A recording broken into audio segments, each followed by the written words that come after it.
It won't happen again. That's the assurance of Foreign Affairs Secretary Teddy Boy Locsin Jr. to China after losing his school due to what he calls repeated provocations from Beijing.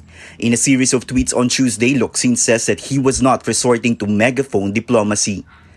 He has also apologized to Chinese Foreign Minister Wang over the expletive tweet, saying China should get out of Philippine waters. Beijing isn't taking the matter lightly, although not naming Locsin. China has reminded the Philippine official to mind basic manners and acts in ways that suit his status. But for some international relations experts, the so-called Twitter diplomacy has no chilling effect on China.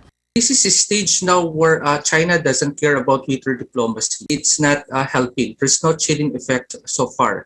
Experts add Beijing will also not devote so much of its time in engaging in a Twitter word war, although the so-called wolf warrior or aggressive type of diplomacy is nothing new to China. China will not spend more time on world war right now with Manila because basically they have spent that with much time before. They built their portfolio in order for them to have a respective stand.